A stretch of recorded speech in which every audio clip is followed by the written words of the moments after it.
I'm Len Berry, and with Marguerite Koch are the two people that are heading up this climate initiative. But heading it up is a loose word because it is a coalition of many different people in the university, and I'm glad to see that a lot of you are here. I want to formally welcome President Saunders to the first part of what is going to be a hectic week, and also recognize Nancy Blosser, who is chairman of our board of trustees, and Cheryl Plemel, who is a member of the board of trustees. And I should recognize all of you, because all of you are here with particular qualities and good reasons to be here. I'm just going to take a couple of minutes to try to provide a little background to why we're here today. The climate change is one of those things that almost has a political connotation, but it's really science. And as a geomorphologist, geologist, I've been studying climate change for a large part of my life, looking at historical parts of climate change. And one of my crowning achievements that is unheralded till this moment was to guess estimate through sea level rise the age of an exposed coral reef on the Red Sea hills in the Sudan at 100,000 years. And we did the carbon-14 dating, and it was 95,000 plus or minus 10. So, but I never got the Nobel Prize or anything like that. But not yet. So climate change geologically is something that we all live with as scientists. Right now, climate change socially is something we live with as communities. And why is it different? It's different because it seems, and we have really good science to back it up, that we've moved from a natural cycle to a man-made, a people-made cycle. And we've got really nice evidence of the carbon in the atmosphere growing rapidly at a rate which we have not experienced within the last 700,000 years at least, and there weren't many people around then to experience it. So we have 390 parts per billion of carbon in the atmosphere, and the non-human part of that is 238, and it's growing each year. And there is now a nice movement, which is almost political, with the code 350. We need to be, it's guessed and estimated at 350 to allow us to continue life as we're doing now. And going from 390 back to 350 is tough because a lot of this carbon that's in the atmosphere and with methane, the other greenhouse gases, is likely to be there for some hundreds, if not more years. So we have a big job to do on mitigating what we put in the atmosphere. And there was a good article I read yesterday that says we're not going to do that politically, we're going to do it technologically with good energy, a good energy revolution. We're going to find clean energy, and we're going to do it that way rather than through lots of regulations which people are not ready for. The other thing we have to do, and the research here at FAU focuses on this, is we have to be prepared for the consequences of what we have done. We have to learn how to adapt. And Florida is a pretty good place to learn how to adapt. One of the implications of of climate change is sea level rise. It's risen, and it's going to rise some more, whatever we do, and we're going to get our feet wet here. And so part of the issue is how do we begin to understand what's going to happen in Florida, in South Florida particularly, and how we begin to accommodate ourselves, our economy, and our livelihood to those changes. And we have a broad spectrum of scientists, economists, business faculty in the university that are prepared to undertake that challenge. How we got here, I'll just take 2 minutes. Marguerite and Jim Murley, myself, came together I forget quite how, about 2.5 years ago, and we said, this is really a problem. And we went, I don't know why we did that, but we went to the Council of Deans and we said, the university should recognize this as a major problem. And what even more remarkable, the provost then said, yeah, you're right. And they provided some modest support, real modest support, but it now enabled us to get going on beginning to mobilize the university and pull it together in terms of dealing with adaptation and understanding climate change. And therefore, we were in a good position a year later when the university undertook to look at its research priorities to say, hey, this is one of them. And in their great wisdom, they agreed. So we were one of 3 research priorities that were identified by the university. And as part of that, we are honored to present this symposium in the inaugural week of our president. So that's a short story of a lot of different work by a lot of different actors.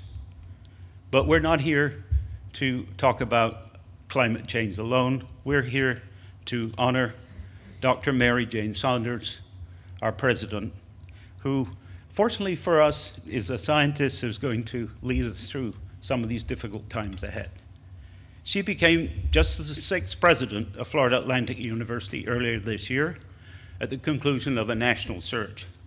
She was appointed by a unanimous vote, nice, of the Florida Board of Trustees and conferred by the Board of Governors. This is in a state where unanimity is not always to be found. She came to FAU from Cleveland State, where she served successively as Director of Biomedical and Health Institute, founding Dean of the College of Science, and Provost and Senior Vice President. She's come up through the ranks. Her distinguished career includes professional and academic appointments at NSF, the National Science Foundation, and the Institute of Biomolecular Science at the University of South Florida. So she knows a bit about South Florida. She's an award-winning cell biology researcher, educator, and academic leader, is known nationally for commitment to public higher education. We are glad to have her. She's an accomplished researcher in both master's and doctoral degrees in botany from UM at Amherst, the University of Massachusetts Amherst. She comes at a time when the university is just emerging, with a little bit of energy, as a center of world-class biomedical research in partnership with 2 international powerhouses, the Scripps Research Institute and the Max Planck Society. She's enthusiastic about FAO growth potential in all areas, from the arts and sciences to its young football team, which isn't doing so well, don't tell anybody. But it will soon have a 30,000-seat on-campus stadium to call its own, and that will make a entire difference to the results. Please give a warm welcome to President Saunders. Well, good morning, everyone, and thank you for coming here this morning to hear our researchers in South Florida talk about climate change. I was so pleased when I arrived at the university to find that the university had gone through some soul searching about what areas of research were poised to make a difference in all of our lives. And I need to tell you that there were 43 interdisciplinary proposals from across the university that competed for a final selection of 3 to represent the first wave of research activity at the institution that was both interdisciplinary, had terrific scientists and researchers working on it, good numbers of students in the programs, and the opportunity to make a difference at the national level. And climate change was one of those, and I think you'll see today why that was one of the things selected. I had the opportunity this morning to walk among the posters, and I think you'll all agree with me that the impact of this is immeasurable. When you start thinking about the impact on human health, you start thinking about the impact on the political landscape, the impact on how we build buildings, the impact on the sea rise, the impact with salt intrusion. Florida sits here as a very vulnerable part of the world, sitting here as this peninsula sticking out into the ocean. And it's at these edges that you're going to see the impact first. So I was so pleased to see that the posters were wide-ranging, as will be the discussion today. When I think about American public universities, one of the terms I always use is steward of place. It's a thoughtful concept that our universities, especially our public universities, public urban universities, sit in places where our challenges and opportunities are immense. And universities are different from any other organization because unlike a corporate headquarters of a Fortune 500 company or a business, they don't pick up and leave. They stay situated right in a particular area of the country, in a city, in a region. And I always feel that the most successful researchers at a university, the most successful faculty, are the ones that come in. We recruit them from research universities all across the country, all across the world, who come to a location and embrace the problems and challenges and opportunities of that particular place to build their own independent research career. And that's certainly something that you see here today with the selection of this as a research area for many, many people. I was also thrilled to see that people are using this to reach out to younger students as examples of science education, of analyzing what they grasp from this particular challenge, how we can educate our population about what science is, how we can encourage our young people to go into science as a career, what kind of skills do they need to be building in middle school and in high school before they come to a university so that they can be successful. So I'm also pleased to see that as part of the posters that I looked at this morning. Well, enough said. I am really pleased that part of the inaugural week includes 4 academic symposia. I wanted this week to not be about me, but to be about this wonderful, young, creative university, and I think this is a wonderful example of that. Thank you for joining us today, and I'm really looking forward to the presentations. Thank you very much. I'm Marguerite Cook. I'm in the biology department here at the College of Science. And like Len said, I was looking across the campuses. We have Harbor Branch Oceanographic Institute now. We have CTEC, which is an ocean engineering research center. We have the Center for Environmental Studies, which Lynn Berry heads up. We have a lot of people that are working on sort of major biological organisms, sea turtles and whales, and we have quite a diversity of the scientists, and we also have a very strong planning department. And so we looked across all of that and said, you know, we really should try to mobilize this group to try to address this really major interdisciplinary problem of climate change in South Florida. So I guess that's my own introduction since I didn't have one. I wanted to first thank Dr. Saunders and welcome her to FAU. We are extremely happy to have her on our team, so welcome. And I would also like to thank all of you for coming to this Climate Change Symposium. As not only is this a special event, a part of the university-wide inauguration week for Dr. Saunders, but also a formal kickoff for the new Climate Change Research Initiative at FAU. The FAU Climate Change Initiative is entitled Research, Engineering, and Adaptation to a Changing Climate and has 3 overarching goals. The first is to apply FAU strength in civil and ocean engineering, geosciences, and biology, as well as planning and economics research to assess climate change impacts and develop adaptation strategies for natural and human-dominated systems. Secondly is to use the information and tools developed to assist in guiding policymakers to ensure the future sustainability of South Florida. And finally, to develop education programs from K to higher education. Here at FAU, we actually have an elementary school, we have a high school, a college, graduate programs. We have Pine Jog, which is an environmental education program.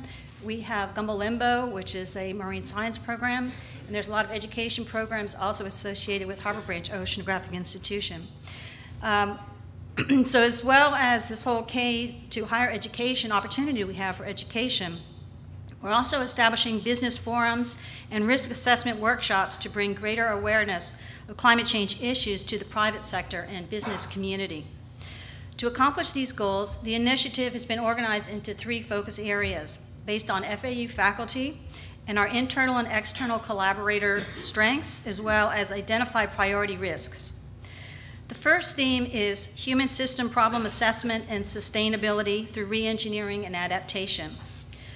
Some example projects under this theme include integrated hydrologic model development for risk assessment of climate change, evaluation of water utility vulnerabilities, and prioritization of engineering alternatives, impacts to transportation infrastructure, including roadways, railroads, airports, and other sectors of the built environment.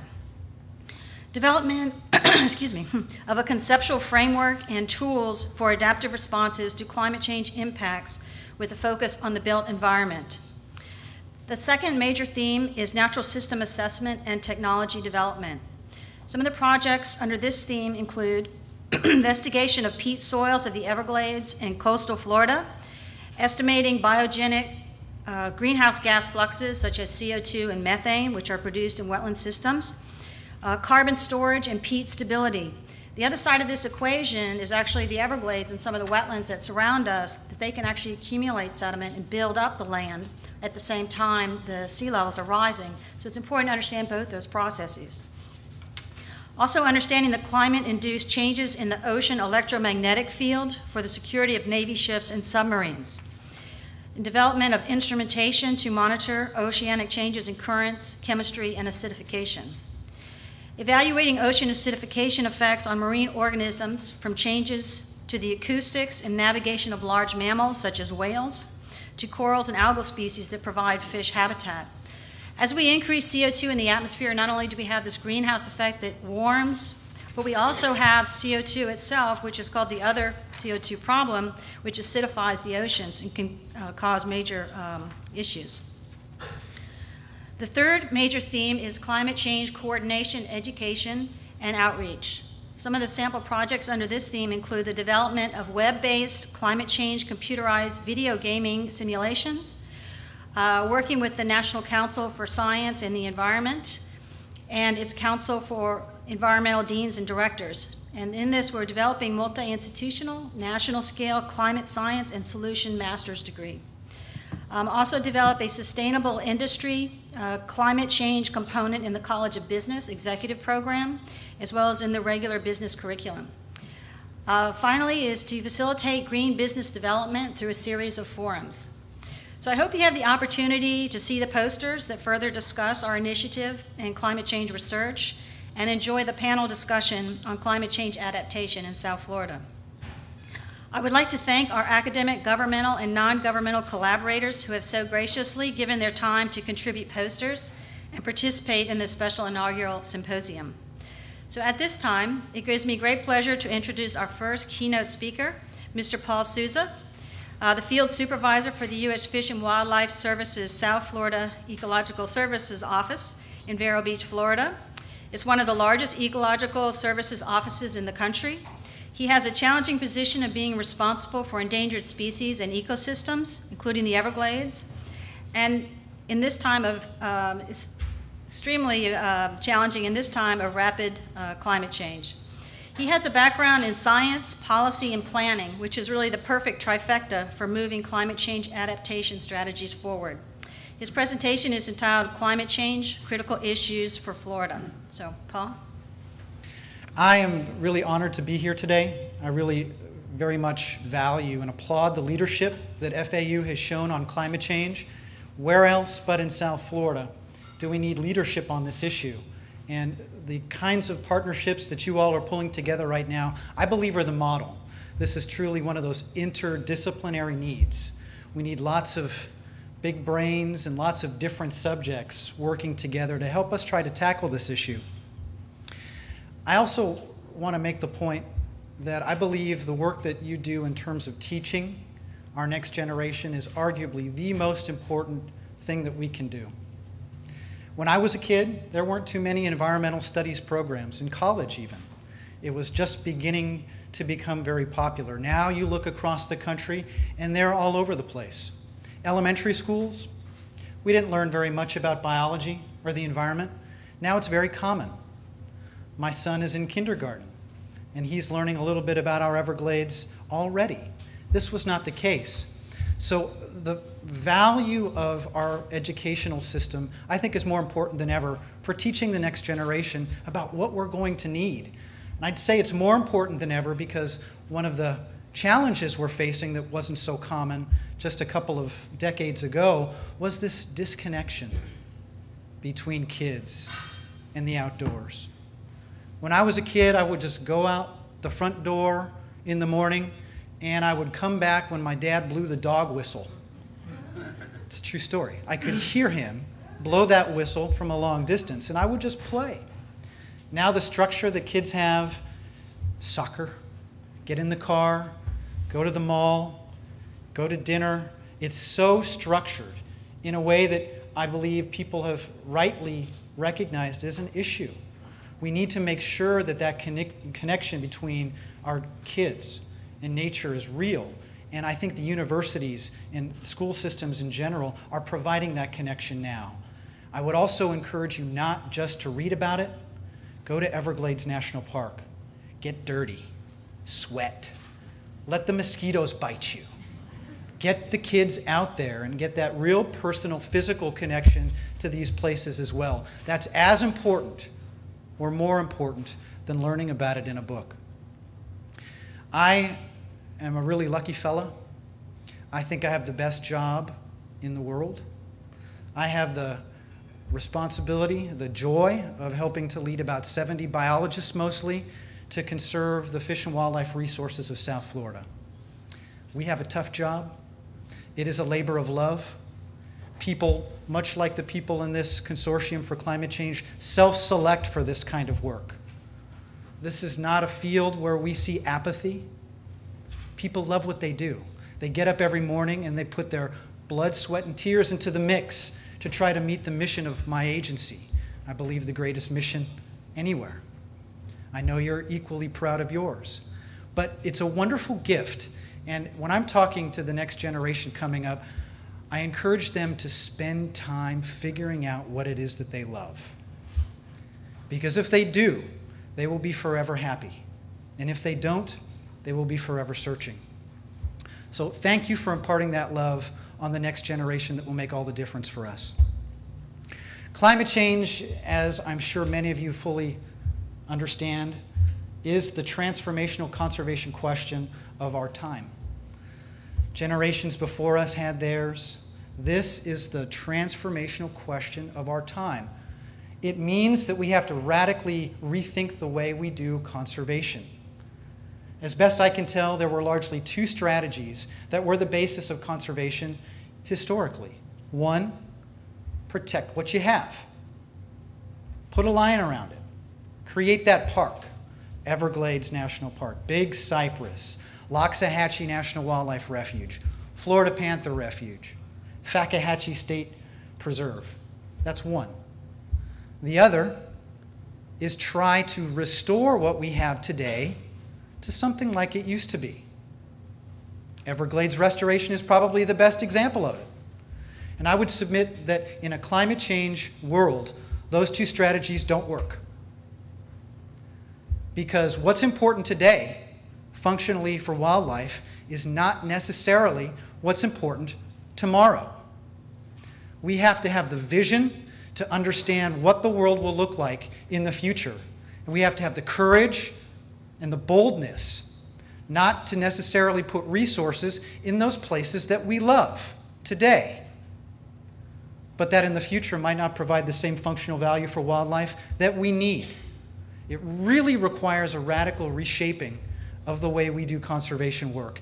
And what's wonderful about it, despite all these challenges, is what an honor it is to help navigate this ship in this sea of uncertainty.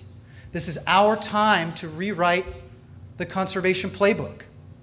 We will be judged in the future on the decisions that we've made today.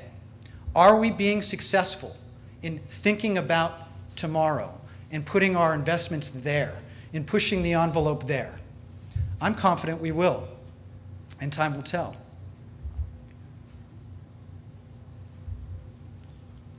Well, this is a wonderful picture of a species not found in South Florida.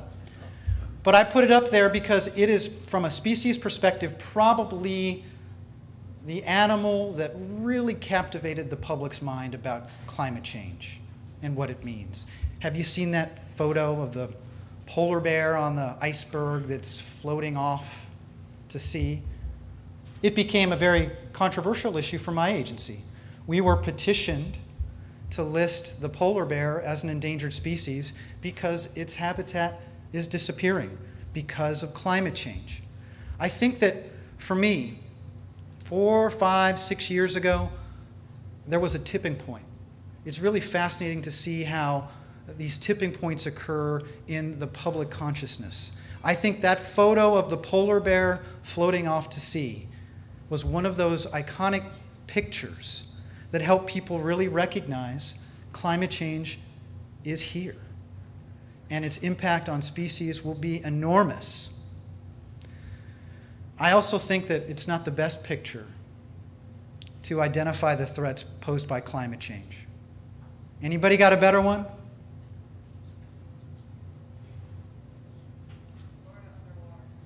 Well, we've seen that slide already on the previous presentation of that sea level rise picture. I'll give you one and paint a little clearer of a picture for you about the species impacts. Many of you probably have seen this work. It was done by Chris Berg, the Nature Conservancy, terrific work to help understand what the impacts of sea level rise will mean for our Florida Keys. And of course, we all know what that picture is, don't we? Key deer. We've got about 600 of these animals left in the world. And that's pretty good considering we were down to about 50 in the middle 20th century. What will happen to key deer with 1 meter of sea level rise? Extinction? What will we do? These are science questions. These are legal questions. These are policy questions. These are financial questions. These are moral questions. What will we do with key deer? And key deer is just one species in the Keys. Many, many others found nowhere else in the world but the Florida Keys. What will we do? Do we pick them up? Do we put them someplace else? Do we try captive breeding? Do we create habitat somewhere? Do we try to artificially sustain the Keys into the future? Good questions. What will we do? The future of these species is in our hands. No pressure. But these are serious questions, and we are only beginning to think about the implications of these questions. We have to really give it the hard thinking. What will we do with key deer and the other species found nowhere else in the Keys? And these are just a slice of the pie when you consider all of the other wildlife implications of climate change. A friend of mine gives a lot of talks on climate change. My agency's been pretty active in talking about adaptation and mitigation, some other issues. I'll talk a little bit more. I borrowed this from him, but I always find it helpful to sort of set the table for what we're discussing here. It's a game called Human Ecology Jeopardy. It will grow from 6.9 billion in 2009 to over 9 billion in 2040. Very good. I've got a sense that this won't be too difficult for this group. But that's a pretty significant increase. Obviously, if you think about the impact of our population today and what another 2 billion people will mean, it's profound. It will grow from 310 million in 2009 to over 435 million in 2040. The U.S. population, that's right. the percentage of total world oil production consumed by the U.S.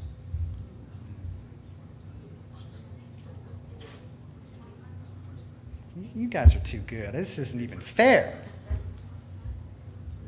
Just about 25%. I heard a story on the news today. Can anybody tell me how much of the total oil supply we have in the United States?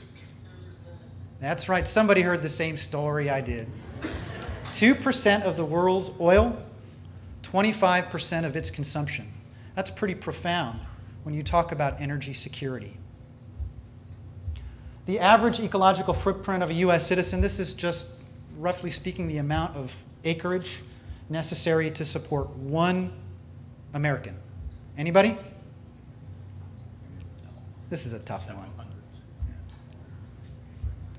294 hectares or 726 acres to support one American. Compare that, China, India. Guess what? Those are growing economies, growing at a much greater rate than ours.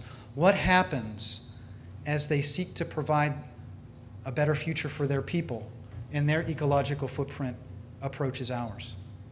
Can it? The future of biodiversity, this is something I think about all the time. It's part of our mission.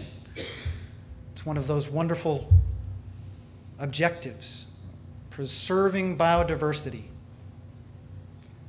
Climate change obviously will have profound impacts. Best information suggests 20 to 30% of species assessed will be at increasingly high extinction risk as global temperatures rise 2 to 3 degrees Celsius.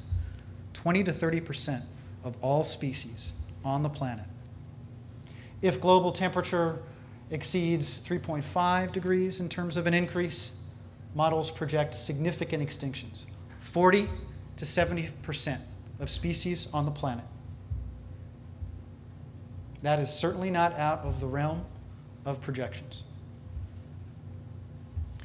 I love these pictures. They're just so Florida.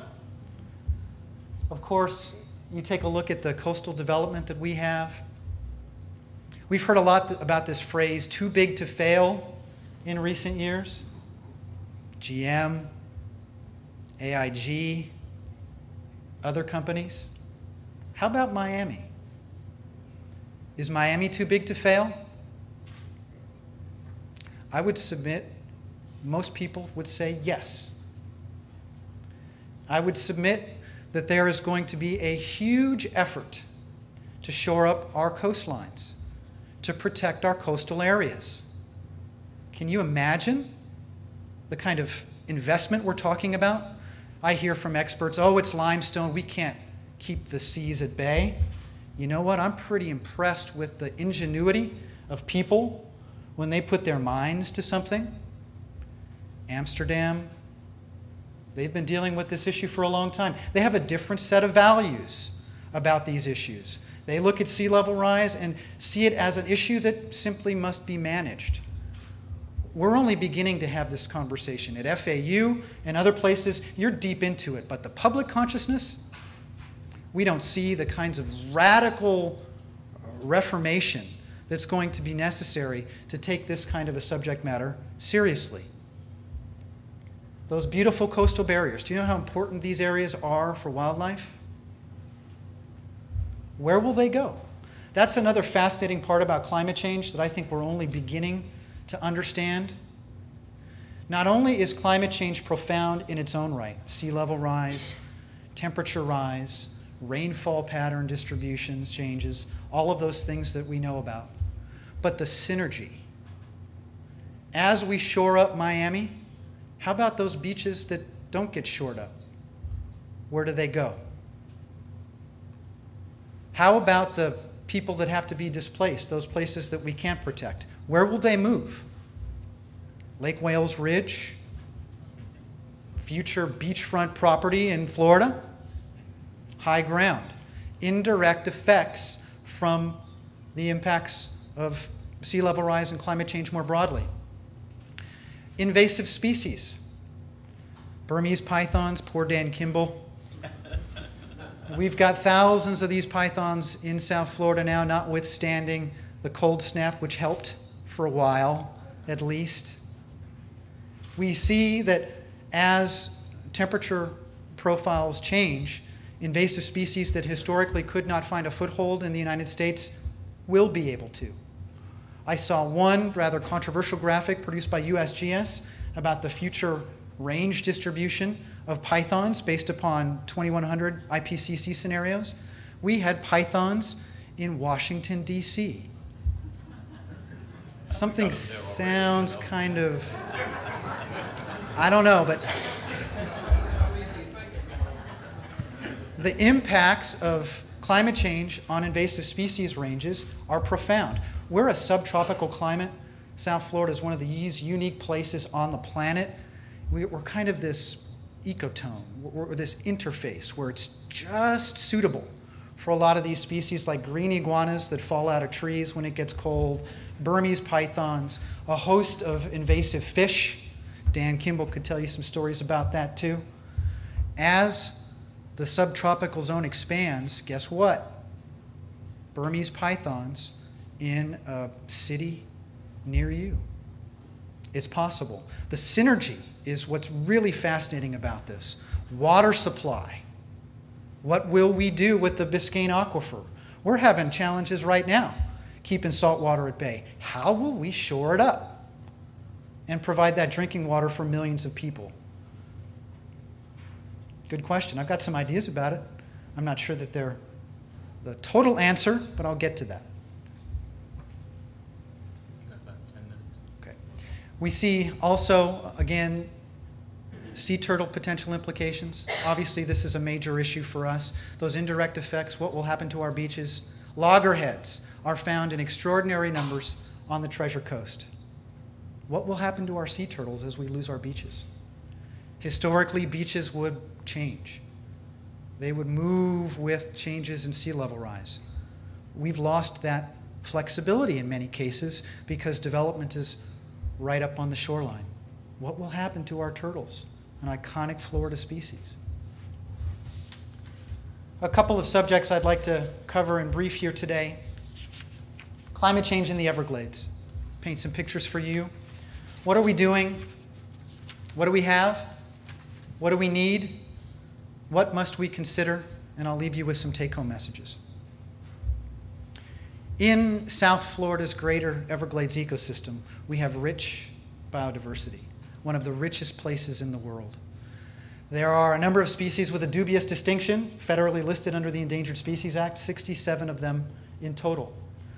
And some people often think of my office as the Endangered Species Office. That's not true. That's just what we're in the papers for most. We're entrusted with conserving the biodiversity of South Florida. That includes non-listed species. There are many, many others that are so important. This is a picture that I always come back to when I think about climate change because it's a pretty controversial issue I deal with a lot. That little bird, anybody know? Cape Sable Seaside Sparrow. Doesn't live very long. Very habitat specific. Doesn't breed very much. Doesn't move really. Pretty tough species to manage for. And I love that sign. I got it from Dan Kimball's presentation previously. Rock Reef Pass. This is high ground in Everglades National Park. Can anybody tell me what would happen if we overlay a meter of sea level rise on this graphic? Do you know what we're doing to protect this species now? We've been in litigation for over a decade. We do what we can to keep water levels where they need to be. It's a ground nester, so it needs water levels just so when it's nesting season. It's unbelievable. What will we do with this bird with sea level rise? Are we making smart decisions now, given the future that we see? I love this graphic as well. This is the National Wildlife Refuge System and some other facilities in my agency. Can somebody tell me something that comes to mind when they look at this graphic? They're on the coast. Will these refuges provide the biological function that they did when we created them in the first place? Are we going to have a huge marine sanctuary on our hands? Where will the migratory birds go that need these habitats? We, as the Department of the Interior, our broader agency, has been trying to grapple with climate change. And we've been taking some steps. I'm very proud of the actions that we've taken. I think we're scratching the surface, but nonetheless, it's important to push the envelope now, and we're on that path.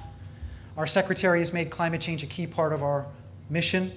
He's asked us to essentially look at climate change as it relates to everything that we do, to bring science to the table with USGS and other bureaus, to make sure that we're asking the hard questions about our conservation work and what climate change means.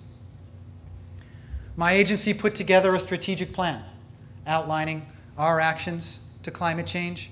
Again, we're trying to create a guidebook. We're trying to change a culture. People that have been raising ducks for migratory bird needs, for hunting.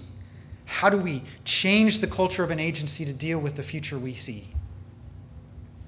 We have 6 principles: national and international leadership. Like the greatest conservation challenges anywhere, one agency, one person will not solve it. Much like this consortium that FAU is putting together, we need many people, many disciplines, and much passion. A new spirit of interdependence. We are all connected. Sustainable landscapes, priorities, calculated risk. When do we walk away? When do we try? How do we get it done? These are really profound and important questions for us. State-of-the-art technical capacity. I think, again, we need to push the envelope in modeling. We have to know what's going to be important in 50 years, in 100 years, and invest there. To be able to do that well, we need to increase our capacity technically. And of course, the foundation of all of our work, scientific integrity. Adaptation, mitigation, engagement, these are all key parts of our plan. Adaptation, building corridors to help wildlife have a chance to change in the face of climate change. Mitigation, reducing our impact, trying to bring down the potential for dramatic change. And engagement, getting people involved. Where better but in South Florida to do it? This is a living laboratory of climate change. What do we have? Of course, we have impacts today. Anybody that's seen Hal Wanless's work knows it. Sea level rise has been ongoing for some time. It's not far off in the future. It's happening. And the rate of sea level rise is only expected to grow. We have a growing recognition. We have cutting-edge science. I would submit, I'm very biased, but I would submit in South Florida, we have this wonderful cauldron of excitement and energy and science. I think it is our responsibility to lead this conversation, not only in Florida, but in the country, in the world. We have Everglades restoration, a wonderful gift as well. I heard Katie Sorensen, the commissioner, make a wonderful statement that I love. With climate change, we need to fight water with water. This notion of getting flow back where it used to be in the Everglades to restore an ecosystem, to build resilience in species, resilience that's sorely needed to give these species the chance at adaptation, and also, hopefully, to help keep that salt water at bay in the Biscayne Aquifer by increasing that hydrologic head, helping to keep that intrusion from compromising that important water supply. I love this quote from the National Academy of Sciences. Climate change should not be an excuse for delay or inaction, but rather as motivation. We need restoration now. We need a new way of thinking. Again, that old paradigm, those 2 approaches, not enough. We need the vision and the boldness to take action. We need, I think, a new conservation land strategy. Where are those future refuges? Where is that future conservation land that will make all the difference? Sea level rise is what gets people's attention. It's easy to put a GIS graphic up there and paint a picture for people. I know that's crude, but it's compelling. We need the same kind of compelling images and science for these other issues to help people take them as seriously. We have to envision that baseline of the future. I'm very excited about some of the work that we're doing now. I look forward to collaborating with FAU to build on that effort. We have to ask and answer these hard questions. What will we do with species? What can we do? We need a different framework in a lot of ways as well.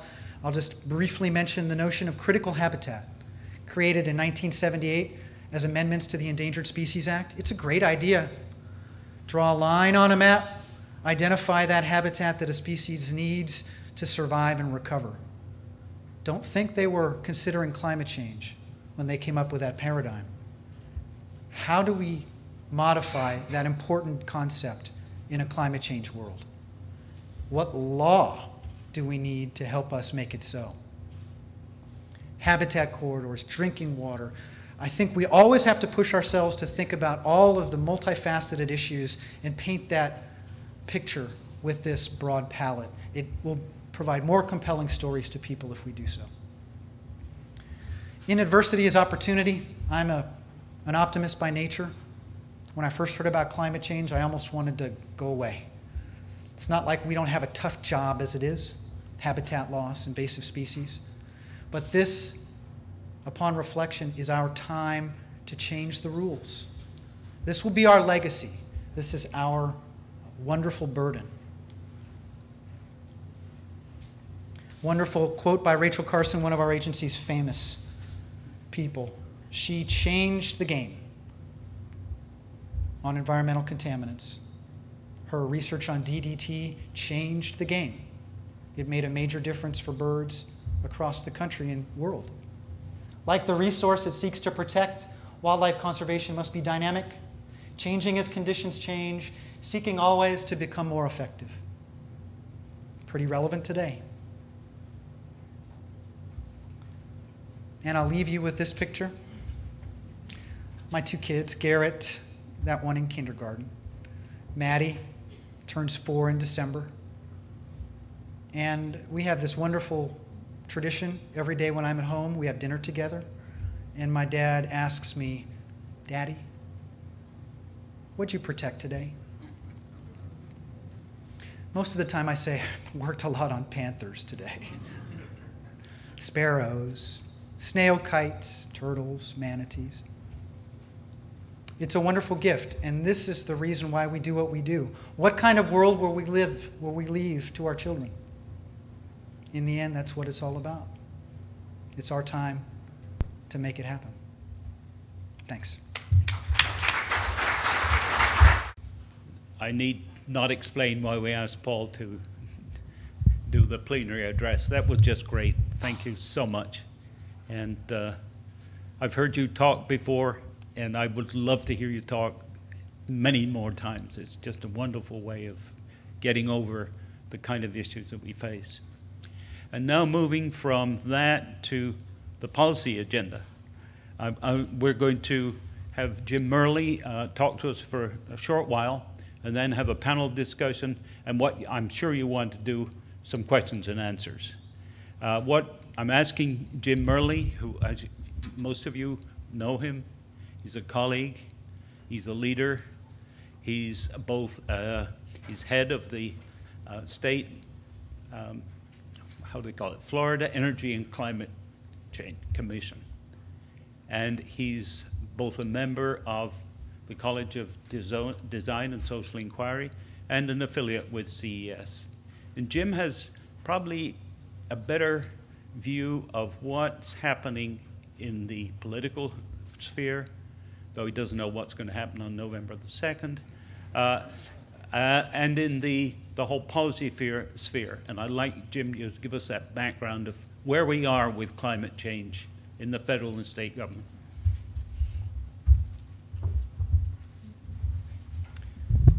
Good morning. Thank you, Dr. Berry. And I'd also like to welcome President Saunders. As a fellow Clevelander, I can tell you that the good news is those long winters with the slush, you've left that behind. You don't need your boots for that. The bad news is sea level rise. So you may want to keep those boots a little handy, especially when it's high, the moon is right, the tides are right, and it's no rain. You still may need them. Paul, thank you for that excellent overview and presentation. I've been asked to give, as Dr. Berry said, a policy context, which is much more about the immediate and much more about how we as a society are choosing to deal with some of the issues that Paul gave you an introduction to. And when you deal with policy and politics, it's not a real linear path. We're often frustrated by the stops and goes, the inability of good science to influence policy. But we're growing and increasingly finding ways at the federal and state level to make those connections. I also want to, before I go on and talk about the policy context for climate, I want to be sure we keep in mind the real connection between addressing climate change and our need to further our research and investment in alternative energy. And that's very important to keep in mind for those of us at FAU, because we are home to one of the great research institutions and centers looking at ocean energy, at ocean hydrokinetic current energy. We could be the location where 20% of the Gulf Stream's energy might be derived so that we would no longer be dependent on foreign carbon fuels and other sources. So the degree to which we are successful in research and development and production of alternative energy, we provide that vital more time that we need to deal with sea level rise. Because sea level rise is global. And even though we will make strides in our country and in our state to address reduction of carbon dioxide and other reasons for causing global warming, we still will be confronting many of the long-term climate change impacts.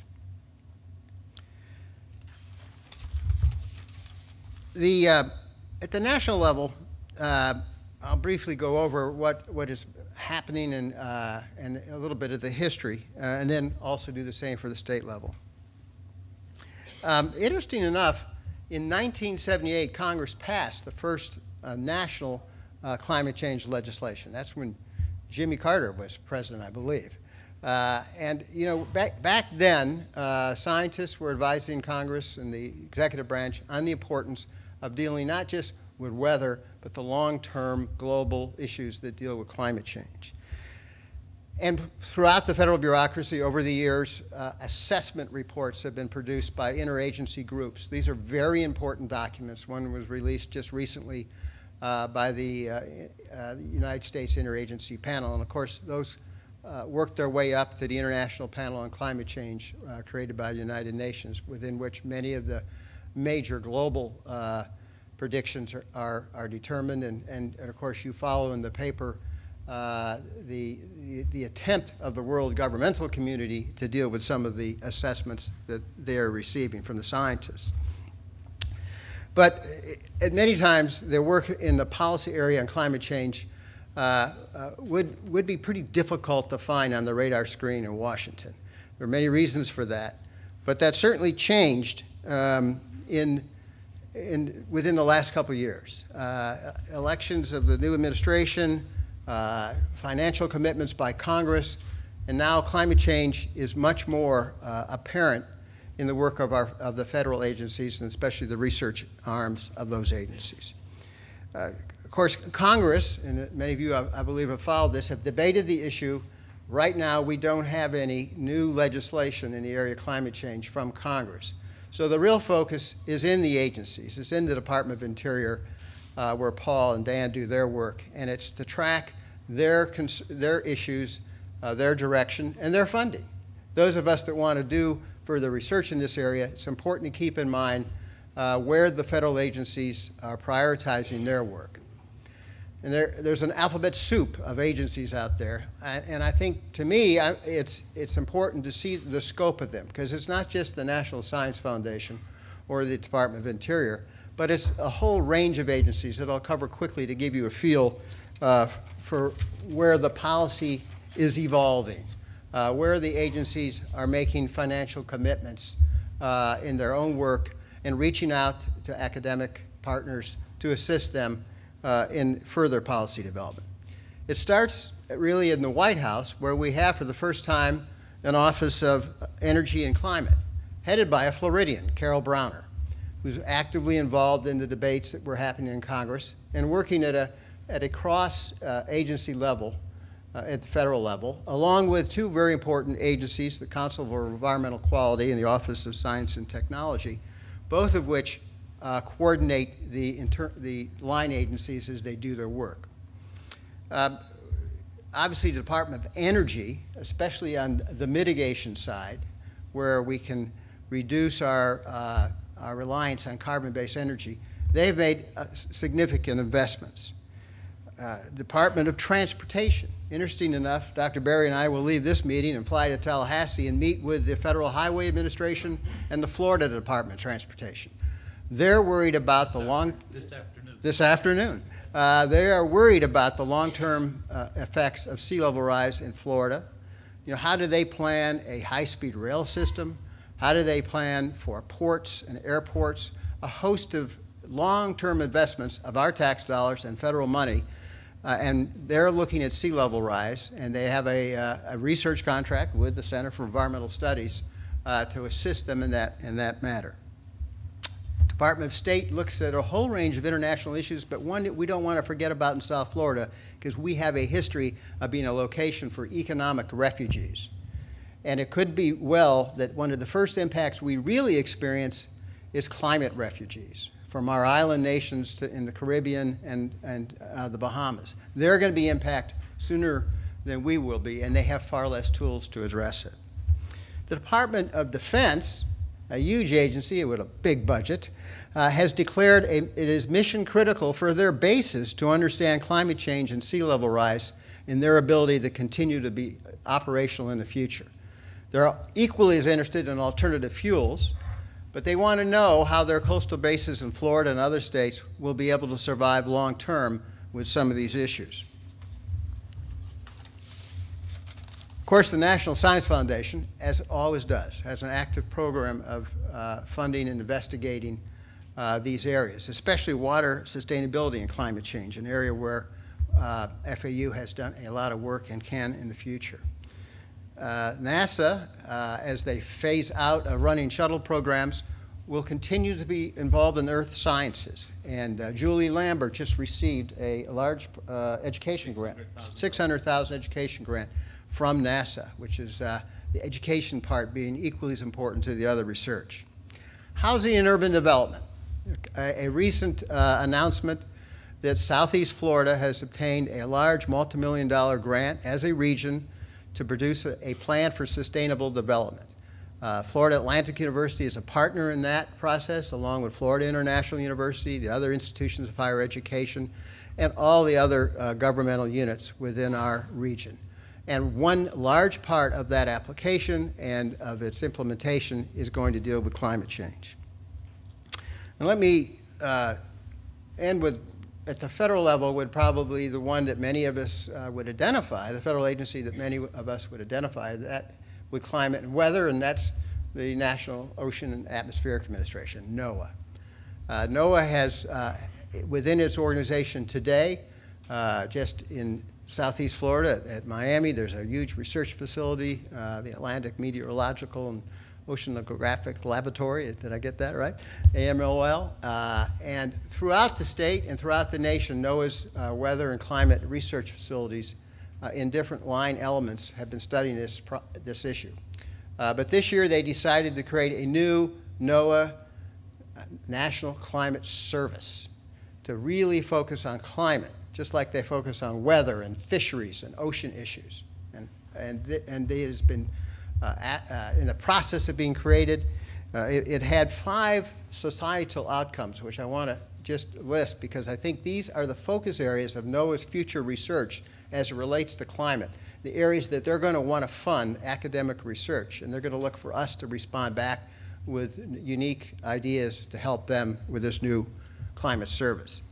The sustainability of marine ecosystems, an area where FAU has good support. Coastal and oceans resilience, climate impacts to water, changes to extreme weather events, and informing climate mitigation efforts. So those are the 5 societal outcomes and priority areas of the new National Climate Service that we, I think, at FAU and with our partners have the opportunity to respond to and help build in the future. And lastly, return to the White House level, because just last week or 2 weeks ago, the Council on Environmental Quality released a report of their climate change adaptation task force. And that task force, made up of many of the agencies that I just briefly reviewed, studied the adaptation to climate change specifically, and their report, a progress report, because they're going to continue to operate, focuses in on some of the issues that Paul talked about, resilience, risk management, identifying vulnerable areas where we should be focused on in the future for climate adaptation activities. Let me briefly now talk about the state level in terms of policy context. I can handle it very quickly at the state level. Yeah.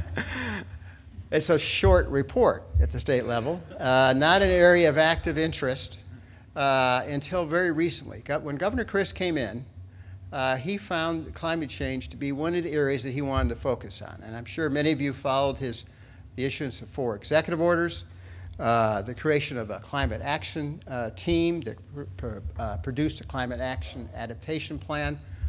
My colleague Barry Heimlich and I were asked to produce a paper funded by the National Commission on Energy Policy, which formed the adaptation section of the state's climate action plan. So we've had a long-term involvement with the relatively short history from 2007 on as the state refocused on climate. In 2008, the state legislature matched that interest with new legislation that created the Florida Energy and Climate Commission, which I have the honor to chair, and a state university system institution called the Florida Energy Systems Consortium, which FAU is an active member. At the local level, and you'll hear more from the panel on that, we had a parallel interest of our counties, creating climate change task forces, and then recently they came together as a regional compact on climate change adaptation. And I must say that as the federal and state government have wavered on looking at this issue, our counties have steadfastly come forward and said, regardless of the politics, regardless of the funding uncertainty, regardless of the debate in the science world, this is an issue important to us. These are the counties that we serve within FAU. So you'll hear about that from Dr. Gassman. But I think it's an exemplary policy initiative throughout the country. And I would end by saying that probably one of the most important things that's going to happen on climate change policy, adaptation policy, is next Tuesday. Elections do matter. And we will have new executive branch leadership, legislative leadership. Everything changes from the trustees of a state university to the membership of an Energy and Climate Commission to the direction that our state will have. So it's important that we as a research institution understand those policy changes, but stay constant in our ability to provide good science and policy guidance to the new leaders that will be leading our state and country in the future. Thank you very much. Our panel, and Jim, you're part of the panel when it comes to questions, and I'd like the questions to cover any of the presentations when we come to it. And by all means, remember that there's coffee and some refreshments if you need to be energized for this last part.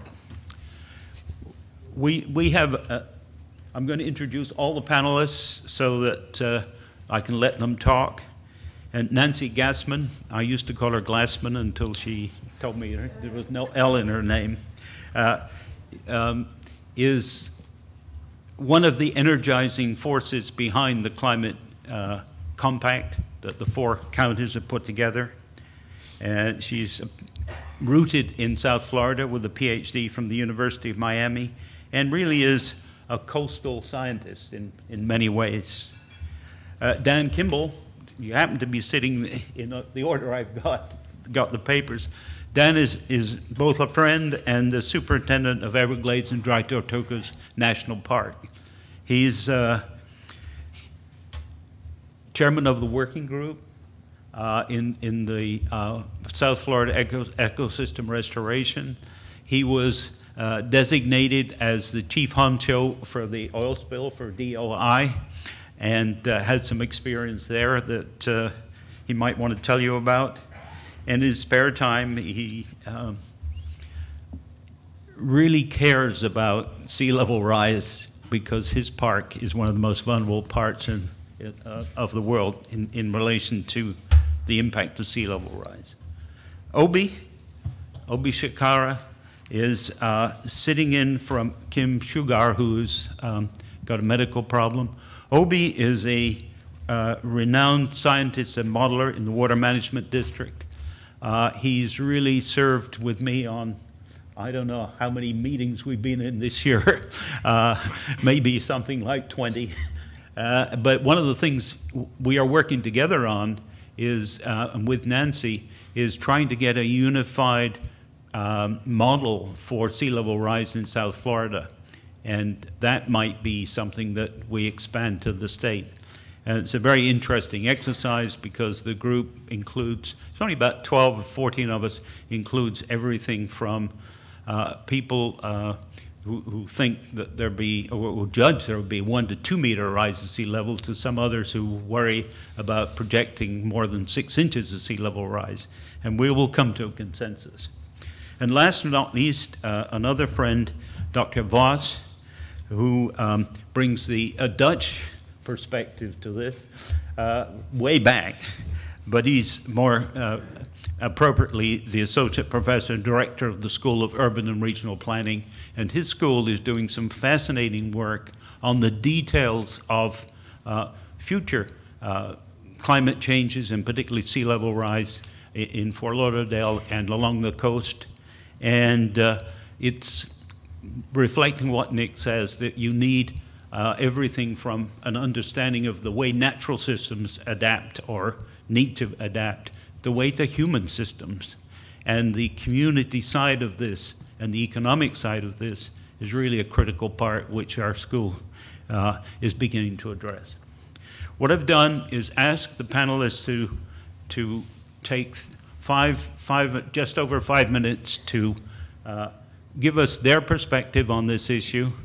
And then I'm going to ask them separately to address 3 questions, which, if they wish, they can incorporate into their presentations. They're pretty general questions. They are, how important is climate change to the life and economy of South Florida now, and not in the distant future, but in the next 2 decades?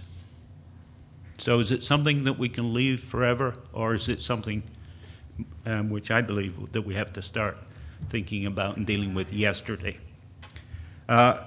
Which 2 or 3 things are important, in their opinion, to adapt to climate change? And what critical information and research gaps are there that stop us doing that? So 3 simple questions. What's important? What do we need to do about it? And what do we need to know to do that thing? Nancy, why don't you start? Do you want to sit there? No, you can start. Wherever you come from. Welcome, everyone. Thank you. Can you hear me okay? Is my mic on? No. Now is my mic on? No. There we go. It's on. Yep. Okay. My name is Dr. Nancy Gassman. I work for the Broward County Natural Resources Planning and Management Division. It's a county agency, and I'm here representing the Regional Climate Compact, which is a big job for one person to do. Recognizing that South Florida needed to adapt to certain climate change impacts that are going to be inevitable, Broward County, in collaboration with Miami-Dade, Palm Beach, Monroe, made a decision that they needed to have a public conversation, which included as many elected officials as possible about the issues related to climate change. And as such, Broward County last year hosted the Southeast Florida Climate Leadership Summit in October of 2009. And the purpose of the meeting was to gather those elected officials together to talk about what are the critical issues related to climate change, what are areas of mutual concern for our 4 counties, and to come together to try to provide some sort of future direction for a collaboration among these 4 counties. At the end of that meeting, the four county representatives got together and they signed the Regional Climate Change Compact. and said they would bring that compact back to their elected officials and their boards in each of the counties.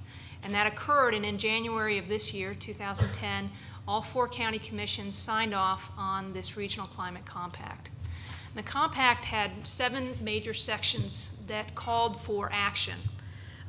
After describing what they felt was the very real threat of climate change to the Southeast Florida region, they also stated that that climate change itself would be the defining issue for the Southeast Florida area for the coming century. A single defining issue. That's putting a lot of weight behind a single issue in a political arena. The 4 sections of the compact included a policy collaboration where the 4 counties would agree on policy and legislative programs to move forward to Washington, to Tallahassee. They wanted to urge federal legislation to begin to recognize the unique vulnerabilities of the Southeast Florida region, and also to give the region a special designation that recognized exactly that. In addition, we wanted to work to secure additional federal support for looking into adaptation and adaptation projects in the Southeast Florida region, recognizing that mitigation, which is the responsibility of every single person across the entire face of the earth to reduce greenhouse gases, is a global issue, but also a person-by-person issue, that adaptation would really fall on local governments to move forward. And while it's a very big issue, the bottom line is it's place-based. And so Southeast Florida needed to take action to recognize that adaptation was going to occur and that their governments, in many cases, would be the agents of action for adaptation in Southeast Florida. In addition, 2 of the sections are geared specifically toward creating a regional climate change action plan. While both Miami-Dade and Broward County, and to some degree Monroe County, had already created climate change action plans for their communities and their geographic areas, the group agreed that they needed a regional plan for those types of activities that occur across regional boundaries. And in addition to that, they said they needed to host one more, or at least one more, or hopefully an annual Climate Leadership Summit. And that summit will be occurring this Friday from 8:30 to 11:30, I believe, in the Miami-Dade Chambers, where once again the 4 county leadership and as many elected officials as we can get to attend will be there to talk about where the climate change action plan is in terms of the regional level, what the compact has accomplished in the last year since they formed, and how to move forward with the municipalities on policy issues and adaptation issues into the future. Given Len's 3 questions, I'm going to go ahead and put that as part of my presentation, okay? We've already recognized that Southeast Florida is one of the most vulnerable regions in the United States to the impact of sea level rise. And I go back to Paul's question of, are we too big to fail? South Florida, our 4 counties, have 5.5 million residents. And to give you some context, that is larger than the population of 30 states in the Union. 4 counties were larger than 30 states. Broward County alone is larger than 10 states. In many ways, we are a state government if you look at it from the size of our population. Are we too big to fail? In addition, our area is very rich in the natural resources that Paul outlined, and we are a major tourist destination. Broward County alone gets 10 million residents per year. That's 5 times the number of residents in our county that we get 10 million tourists coming through our gates. In addition, the Southeast Florida area is home to 2 of the busiest container cargo ports in Florida. We rank 16th and 17th in the nation in the amount of cargo that we turn over on a daily basis.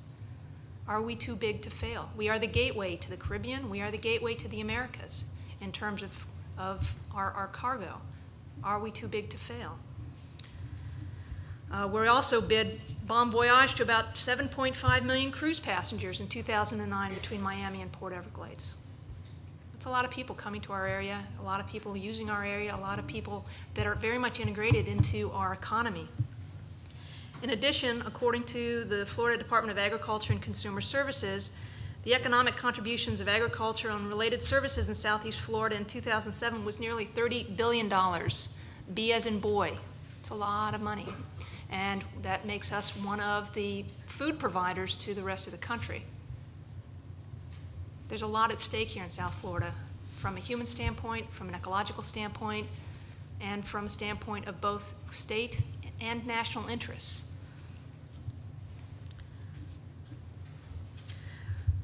So when do we need to take action? A rising sea level has already begun to overwhelm some of our drainage systems locally.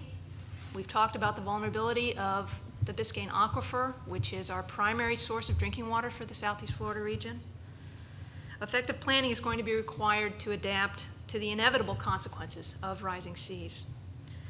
What are a few things that we need to do now to adapt to climate change? Well, we need to educate our elected officials and our residents, because without our residents, our elected officials will not have the courage and the political will to move forward with policies that will be difficult to pass. We also need to encourage our elected officials to have a vision that goes beyond one term of office, because climate change is not a 4-year issue. It's a century-long and beyond issue.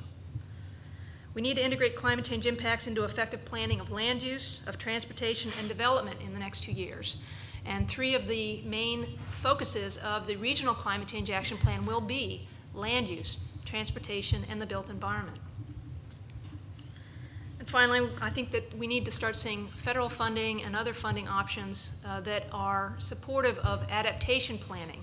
We've seen a lot of the stimulus money go towards mitigating the impacts of greenhouse gases, and I certainly applaud that that is out there and available and starting to encourage us to look at how green can be.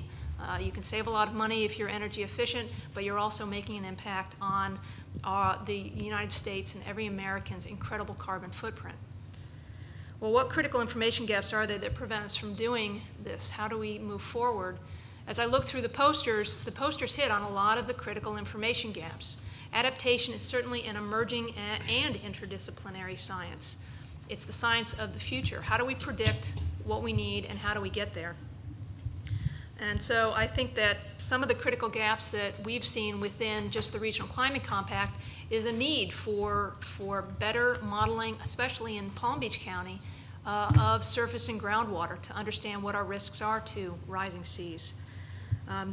We need a greater opportunities to understand effective marketing, effective legal mechanisms, and effective planning instruments to organize retreat from those areas that are vulnerable while maintaining an optimistic future that we can become a climate resilient community. Our community 50 years ago does not look like it does today. Our community 50 years from now will not look like it does today, but we will not get there unless we have a good understanding of how to move forward and to get people to come along with us. Engineering solutions certainly are needed, and also an understanding of public health impacts I think is another critical gap. And with that, I'll start. Thank you. Okay. Dan. Thanks, Len. Good morning, everyone. My name is Dan Kimball. I'm the superintendent of Everglades and Dry Tortugas National Parks, and I want to thank FAU for the kind invitation to be here at this symposium. And President Saunders, I'd like to offer my congratulations. And I guess, as you said earlier, I think now you're going to hear from a steward of a place, okay? And what I'd like to do in my time is Len, answer your questions, but kind of give some perspectives for someone who's kind of dealing with climate change every day on the ground. Paul just did a wonderful job, I think, really painting the challenge or the picture of what we're faced with in South Florida. And you know, in terms of the vulnerability of Everglades National Park, the photo that he showed of the sign on our main park road, Rock Reef Pass, elevation 3 feet. From a guy who lived in Colorado for 30 years, when I drive by and I look at that, and it's between 2 major drainages in the parks, Taylor Slough and Shark River Slough, and I think that really tells it. 60% of the park is less than 3 feet in elevation. So you can get a situation, and the gradients are so low, it doesn't take much in sea level rise to potentially cover the park with a veneer of salt water. The other thing is we have a number of facilities that are right on the coastlines. many of you have been to Flamingo or Everglades City. We're right on the coast. And with respect to Dry Tortugas National Park, we've heard a lot today about natural resources and the built environment. I think we also should think about the historical resources that we're charged to protect down here in South Florida. The Fort Jefferson, originally a national monument, now part of a national park. I mean, we are right at sea level. We have a moat wall that has about 2 feet of freeboard, 3 feet maybe. That's our last line of defense to protect that historic resources. And out there we also have very sensitive marine resources at risk. So we're concerned about a lot of things you've heard today. Sea level rise, storm surge that might be resulting from more intense hurricanes, saltwater intrusion, changes in temperature and precipitation. And we're interested in how this is going to manifest itself with effects on habitats and T&E species and invasive species. And I'm not a very good report, but that big cold spell did not take out those pythons, okay? But changes in things like the fire regime in Everglades National Park. Again, the effects on historic resources in our facilities. And one of the things that's important to me about how climate change might affect visitor experience in Everglades National Park, how it might affect use and access. So there's a number of reasons why climate change is important to both the parks that I manage. A couple additional comments just about climate change impacts to the parks. There were some remarks earlier about extreme weather events. And last January we had a very significant cold spell. It went on for 10, 12 days. I can't confirm that that's the result of climate change, but it kind of has some signals that are familiar, or at least what we may be hearing, in terms of extreme weather events. I mean, we had 140 dead crocodiles in Everglades National Park out of a population of what, Paul, 2,700? A pretty significant number. So let's not forget extreme weather events. A couple other things to mention. One, keep in mind that we're dealing with projections in long time frames. So there are some uncertainties out there. Yes, we're seeing some projections. This is a publication by the National Academy of Sciences, Progress Toward Restoring the Everglades. Paul had mentioned that. It's got a great section in here on Everglades restoration. They're coming out with their 2010 report. And they really, they have some numbers in here that are significant in terms of sea level rise and other elements of climate change. But let's all keep in mind that there are some uncertainties. We are dealing with long time frames. In terms of adaptation, Len's question, I'd like to offer 3 things. One, and Paul mentioned this earlier, is that our major adaptation practice or activity within Everglades National Park is Everglades restoration. In a time of climate change, Everglades restoration is more important than ever. And what we're trying to do, and Paul touched on this, was getting healthier resources that are more resilient to the effects of climate change. We're trying to get that water right, quality, quantity, time, and distribution. If we can get a good hydrostatic head, we may be able to keep some of this saltwater at bay. And we're doing some things with the Stimulus Act right now out in Cape Sable that are not part of the Comprehensive Everglades Restoration Plan to take some tactical actions to mitigate intrusion of saltwater in the backcountry. And out at Fort Jefferson, we're using stimulus money to stabilize the walls, to make them stronger and more resilient to the effects of climate change. And we're also implementing a marine protected area, a no-take marine reserve out at Tortugas, again, to get resources healthier and more resilient to climate change.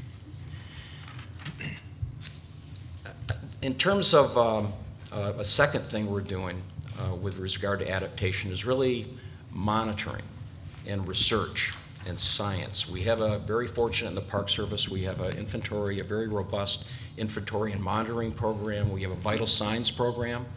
And on many of those vital signs are related to a lot of the things that you've heard today. So we're looking at the effects on T&E species, we're looking at the effects of mangroves to climate change, we're looking at oceanic acidification and coral bleaching, and also species movement in response to sea level rise. So we're doing a lot of things in terms of kind of the early warning and help us do some forecasting.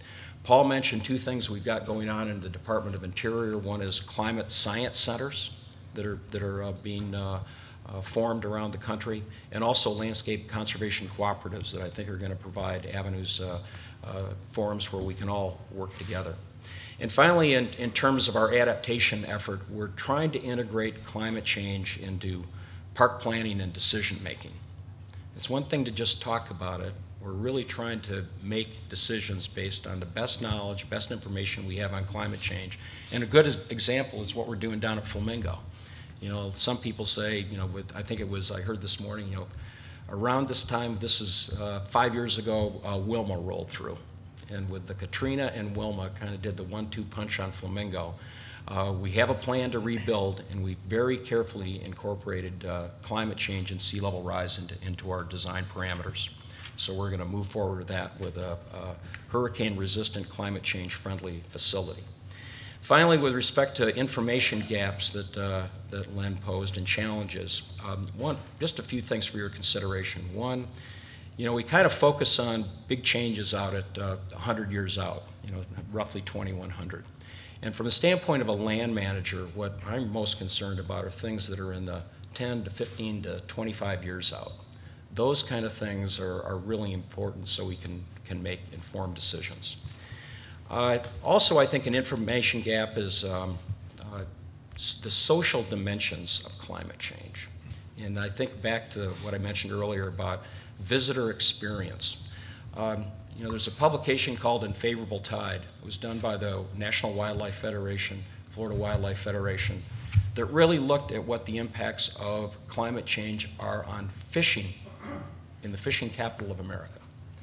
And take a second to look at this. I mean, there are impacts, when you start to look at what the effects are on habitat, temperature, algae, it's not a very good picture for fishing.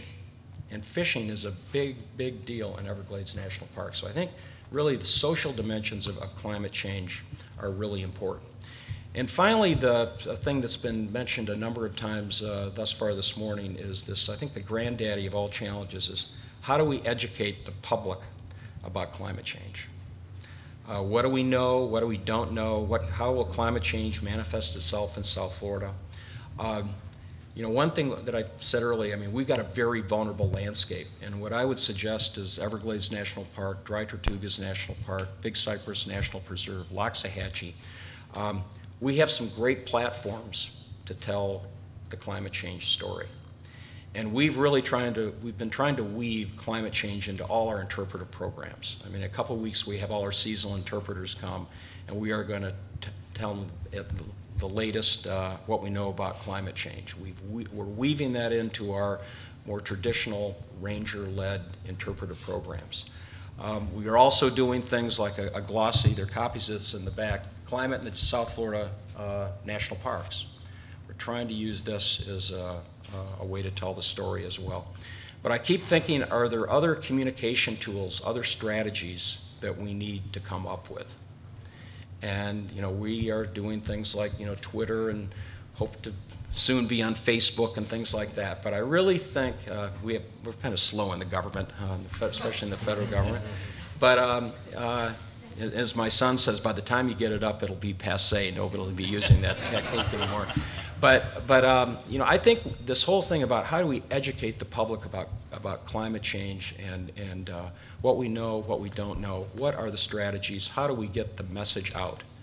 Because I think ultimately it's going to be, that is crucial as we move forward here. And I think places like Everglades, again, and Dry Tortugas can be a great platform to tell the story. So I think this climate change communication is a huge issue for all of us.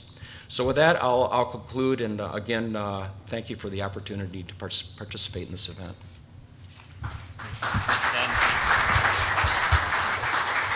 Obi, you're on.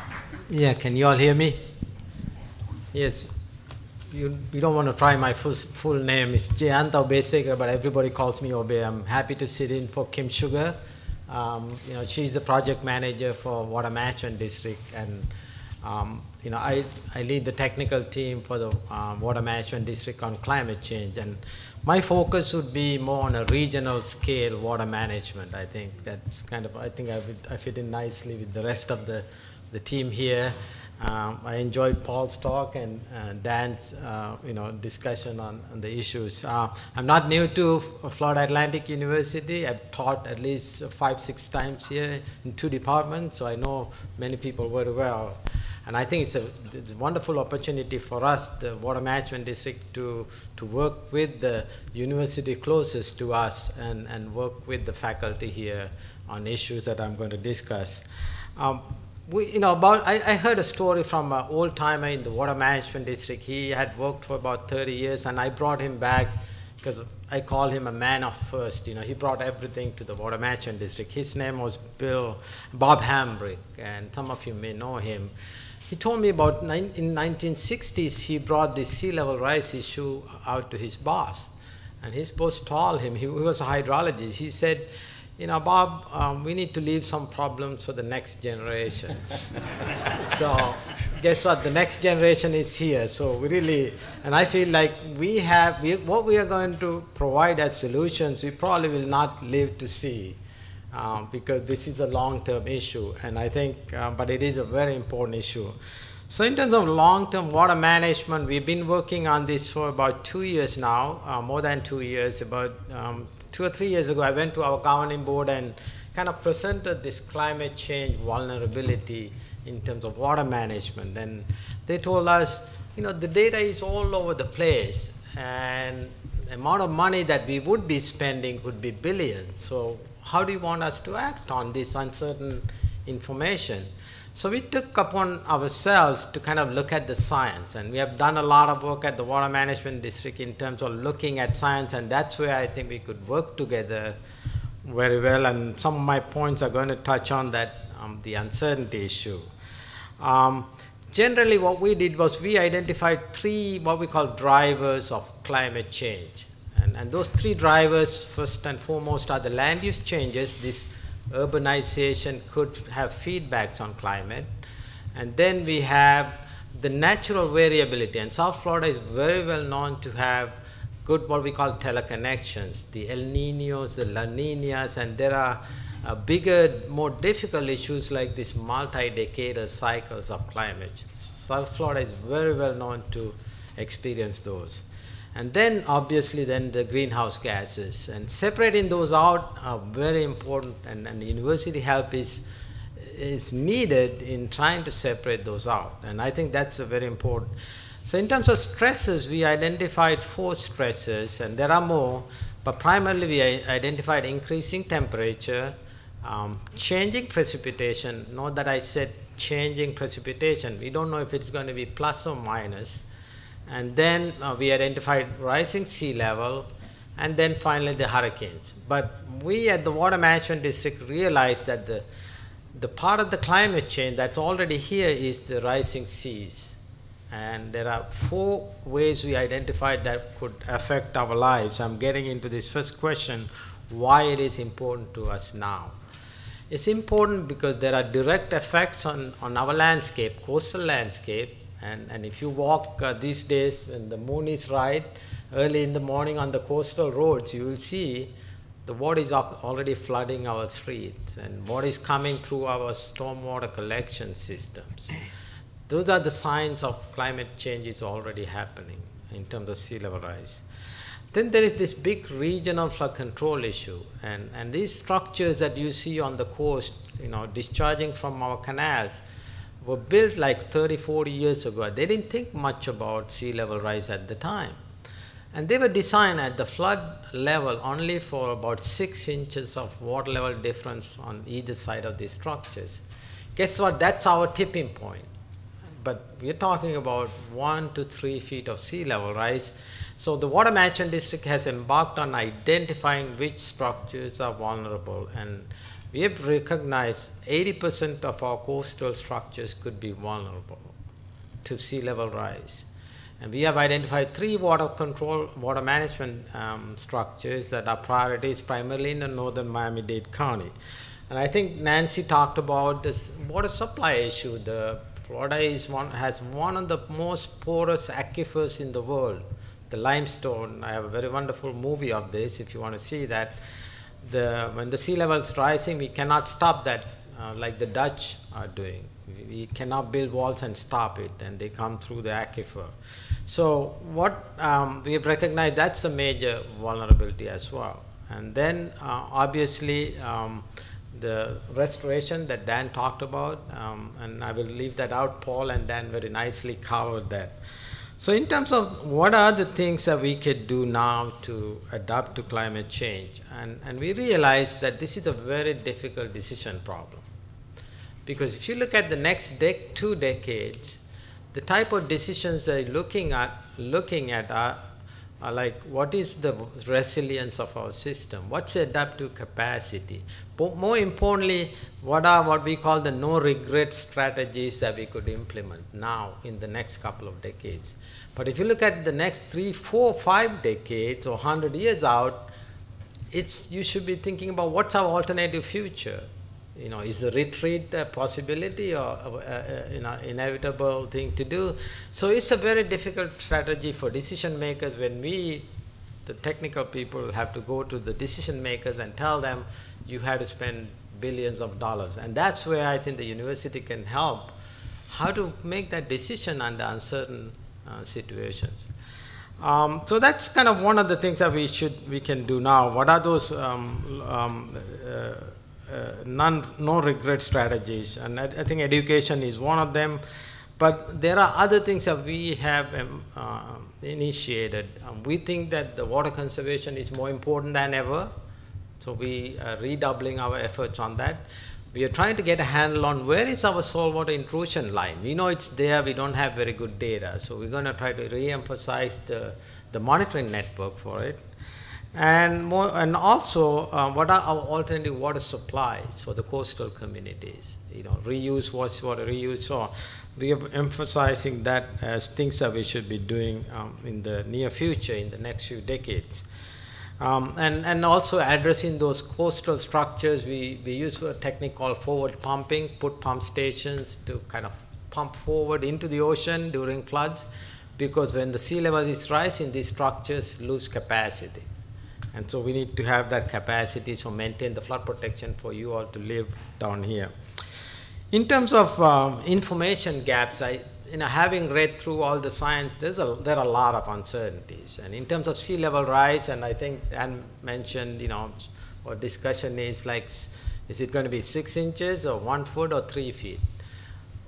Through the discussions we have had, the big unknown is what are the ice sheets in the Greenlands and Antarctica going to do?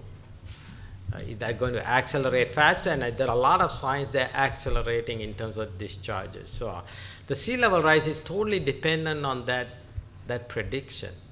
And I think having good planning set of numbers for sea level rise, which is what we are trying to work with the Climate Compact, because if you look at early projections of Broward County and Palm Beach County, they were 1 to 2 feet apart, and that they couldn't be. So we have a good effort to unify those projections. I think in terms of numbers that we need some unifying climate projections, what scenarios you should be planning, and what the sea level rise we should be planning. I think many of you talked about modeling tools. We don't have good surface water, groundwater, saltwater intrusion models that the universities could work on. More importantly, these climate models are great at predicting global changes, but very little reliable regional information is available. What's going to happen to our local extremes, rainfall changes. So I think the science is not there to the level that we can act on in terms of climate prediction at the local level. Now, very quickly finish by saying there is this new science called attribution science, and that is important. And why it is important? When you have floods like the ones in the Pakistan or Russian heat wave or Chinese mudslides or even street flooding here, the question comes up, particularly from the press, is it global warming, is it natural variability? So who done it is the question. That's the attribution science. And I think that is where the university can help as well, help us sort it out. And should we act on it or should we not act on it? And I think with that I will finish my brief presentation. Dr. Bond.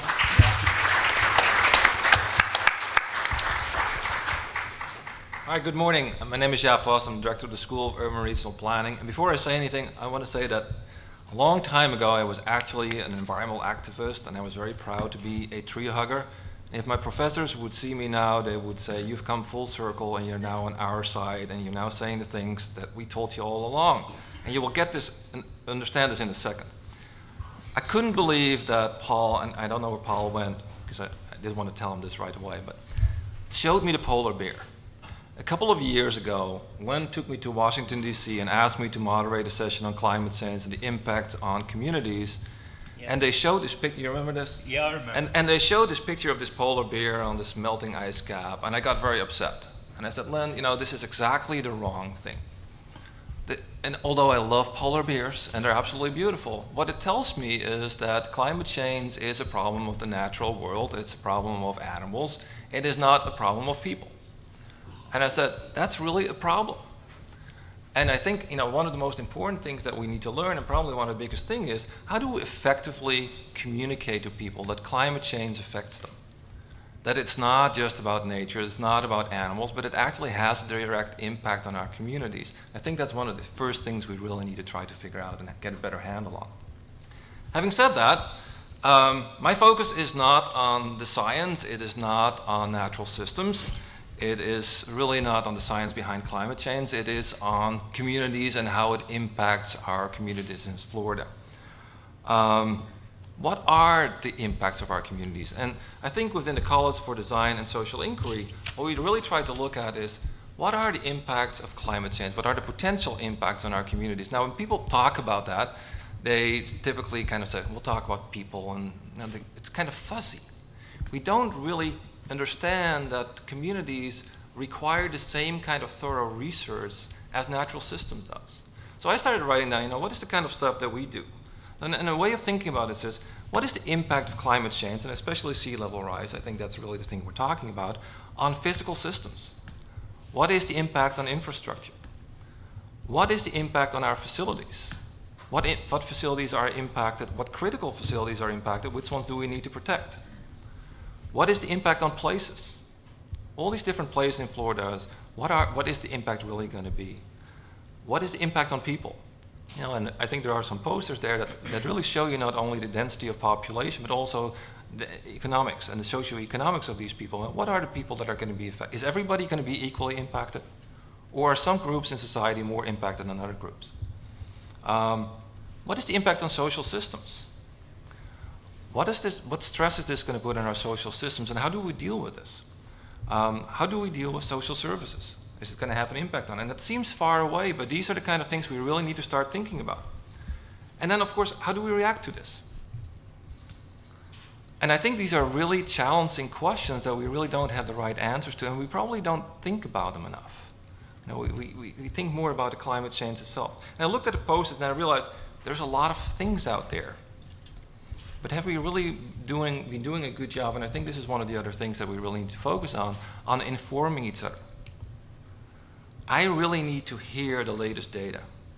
And I really don't want to wait until it shows up in some peer-reviewed journal and I can use it. I really need to use it now to formulate solutions and to start thinking about the things that we need to do. And I don't know, I think Paul was the one who mentioned Amsterdam, and of course here it was brought up again. Yeah, Amsterdam is really nice. And yes, we don't have porous soil, so we have clay soil, so we're actually able to address things. But really the most important thing is that the Dutch in the 1980s, the late 1980s, when this all started, when we just started thinking about it, they decided to increase the height of their levees. Late 1980s, they realized, despite all the uncertainties that there are, our people protecting the land, protecting our places is more important, and all the uncertainties and all the costs that are associated with this are irrelevant. We need to invest now. And now think about it. It's 2010. Right now, we are 30 years behind. And we really haven't even formulated solutions yet. We haven't really thought about it. And then we have these porous soils, which makes it much more complicated. And you can think maybe we are smart, maybe we have technical solutions, but I don't want to bet on it. And then I haven't addressed the issues of what it's going to do to our insurance. Are we going to be able to insure our homes? Am I going to be able to get a 30-year mortgage pretty soon, or is this going to be over? What are the impacts of that on our community? So I think there's a lot of questions that are not the science, that are not about the natural systems, that we really need to start addressing. And one of the things we really need to do is start communicating better between the scientists, the natural scientists, and the people that really address the issues in the social systems to think about the solutions. I'm going to leave it at that one. Great.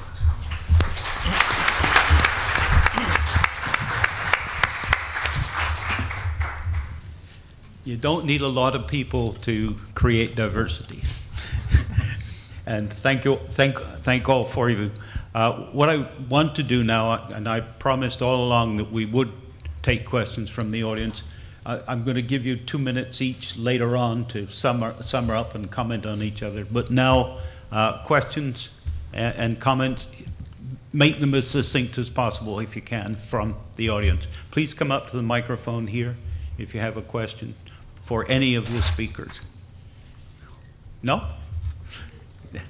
Yes, of course. I'm interested in the saltwater intrusion and the fact that you said there's really no monitoring of that now. That doesn't seem like a really large technical problem. Is it, or why are we not monitoring that? No, we are monitoring, and what happened is, a lot of counties have wells where they monitor the salinity levels. What happens is it's not very well formalized and organized. Monitoring increases only during droughts, and the rest of the time we don't monitor enough. So what we have decided is to have a formal network of wells to monitor, first determine where it is exactly, because different counties have different ways of monitoring and determining where the saltwater intrusion line is. It's below us, probably here, but we need to know where, how far it has gone inland.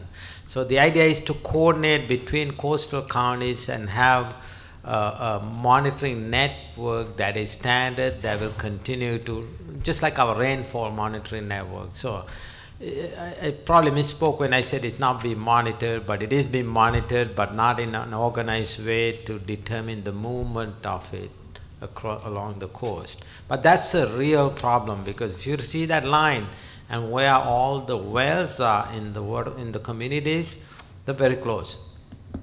Mm. Yes, please come up. Just introduce yourself, please. Yes, sir. Stuart Krantz, wildlife preservationist. Mm-hmm. I've dabbled in the environmental things this year.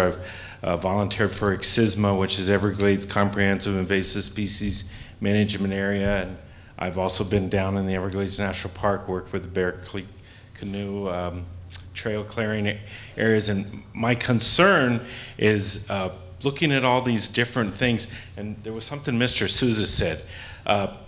As a wildlife preservationist, of course, I'm interested in wildlife, and I look at all the problems, and if nobody moved and we just let global warming occur, we'd lose up to 70% of the species of the Earth. I think was one of the slides. They were endangered. Yeah. Yes. Yeah. Oh, threatened or endangered. And I find that to be almost the most compelling issue.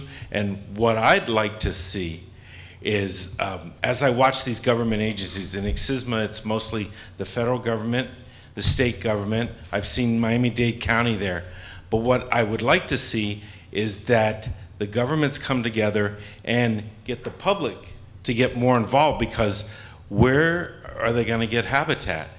And down here, with the biggest threats we have in South Florida, my neighbors, I live in the city of Parkland, a very affluent area. Yeah. We're planting a lot of grass, and there's nobody planting habitat. National Wildlife Federation has a program, but I've seen the Federal Highway Administration, you're going to speak to them today, give grants to the city of Parkland to plant buffers along 441, yet on the very land they let them leave the carrotwood, which is a Class 1 invasive. And those are the kind of issues that I would like to see the government get more involved in, is not giving out any grant money from the states or the federal governments, Highway Traffic Administration, the Metropolitan Planning Organization of Broward County, which has to do with roads, in which they don't require the removal of invasives so that we preserve that habitat. Thank you. Thank you very much. briefly, if you could. Yes.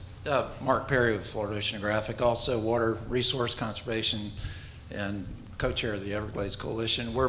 When we deal with trying that communication between what's really important, we're trying to restore habitats and things in my long-term history, and that's always been difficult trying to get the people to care about that. So the question to Dr. Voss and also Dr. Gassman here is really that communication is so vital on why should they care, and why should they care now?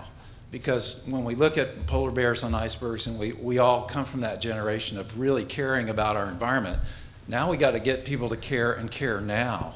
And how are we going to do that? And I think you touched on it, Dr. Voss, on the communication. And how are we going to get that communication and those images that Paul brings up and others, those critical images that we've all been inspired by. Now we've got to inspire the people of South Florida and do it very quickly. And how do we do that? How do we get that communication, that relevance out to the people so that they say, well, I can do something today, even in the 10, 20 years I'm available, I can do something now that will affect this long-term plan, because otherwise people put it off, say, oh, climate change is 100 years out, I don't need to worry. So, thank you. I know President Saunders has got a very tight schedule, so we'll try to wrap up the panel and have Dean Perry say some closing remarks. Just a couple of comments about what your colleague said. What's take-home message? And we'll do it in the reverse order.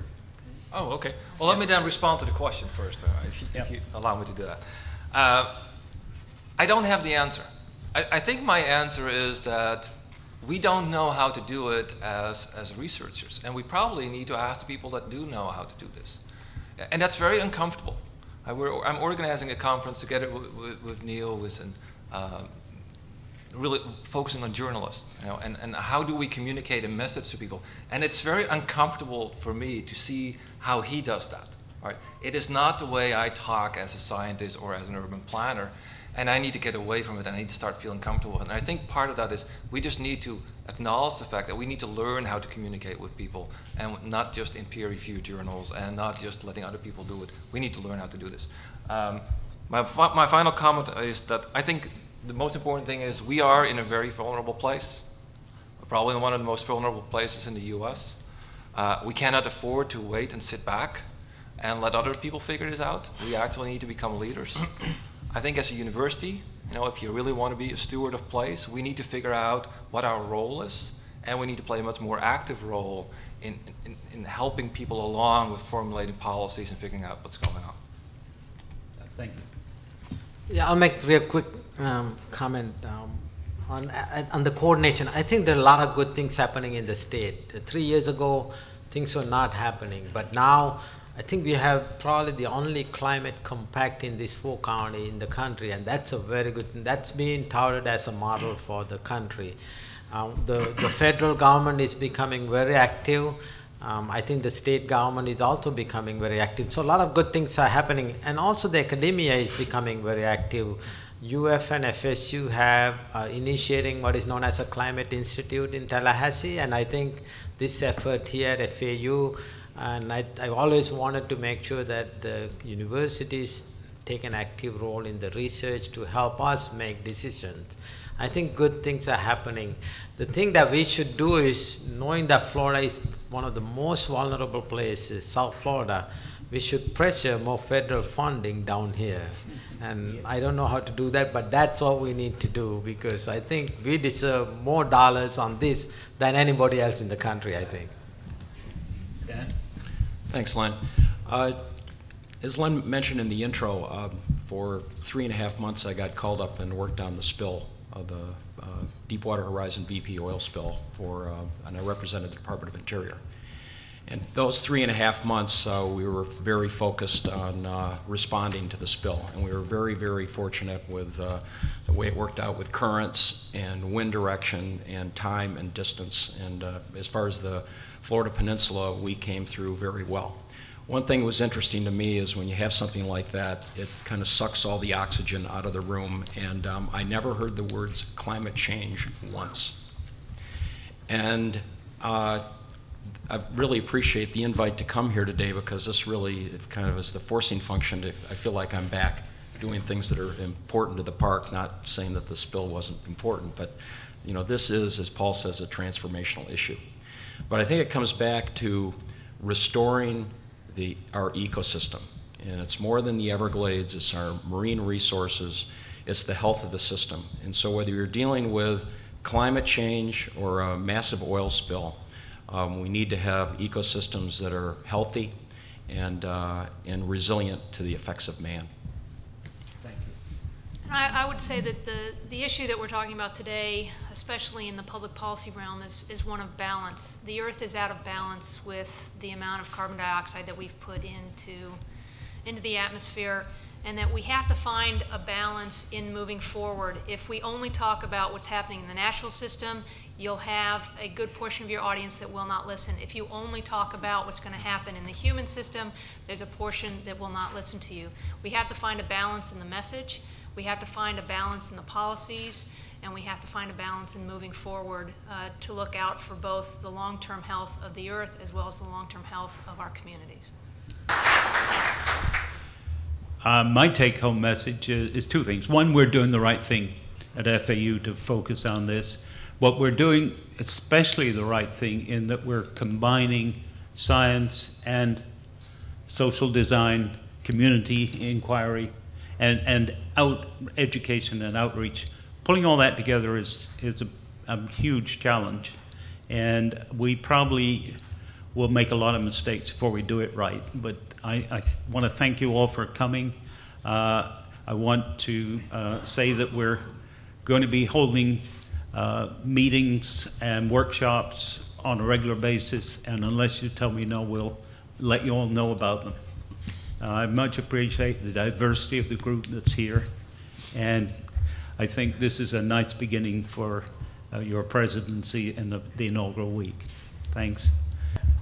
Well, ladies and gentlemen, just first let me thank you all for taking the time to come this morning and listen to what is obviously a very important topic for us here in Florida. As the Dean of Science, it makes me very proud that one of the university's research themes that came out of the College of Science was chosen to honor our new president this week during her inauguration week.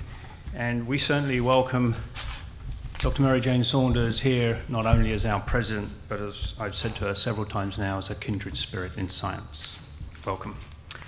I'd certainly like to thank Paul Sousa for that absolutely inspirational talk that I think he gave to us, and also to the panelists for their insight and comments and some of the actions that they're taking.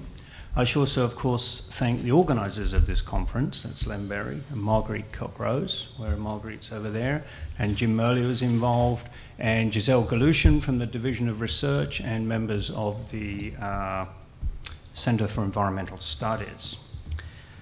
Well, let me just take a minute or two before you go off to lunch. The first question that was posed by Len to the panel, how important is climate change to the life and economy of Florida?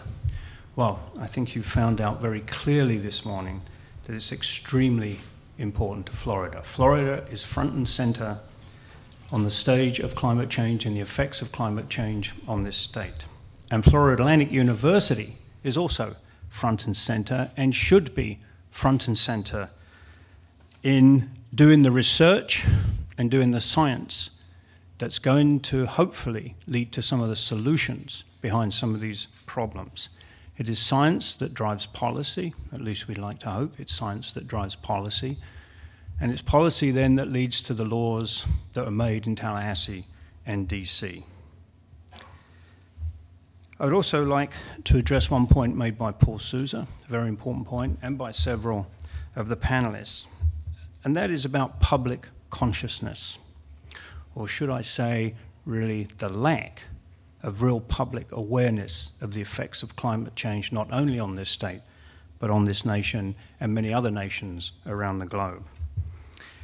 My daughter recently had to give a 7-minute speech in her public speaking class that she's taken. And this first speech that she gave in the class was supposed to be about informing people. and she chose to talk about climate change and the sea level rises in Florida. And at this point, I have to just take a personal privilege and thank Jim Murley for his publication recently addressing this topic, because she used that as part of her source material.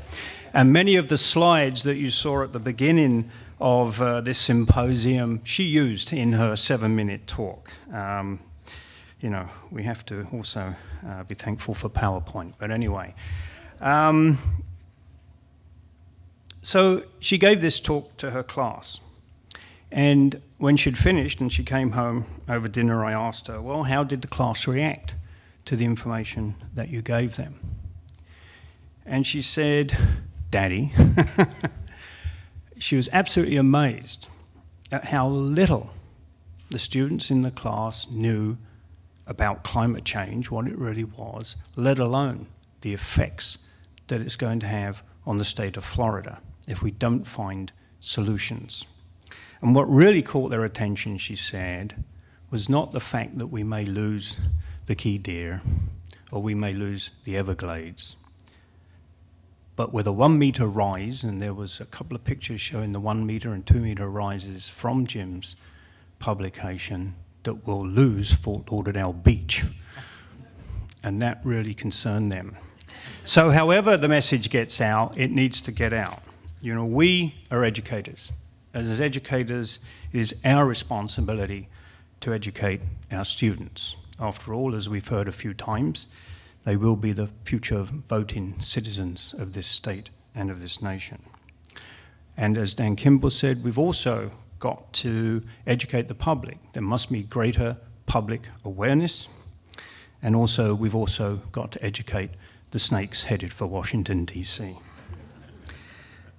Well, finally, I'd like to just leave you with some good, or some breaking good news.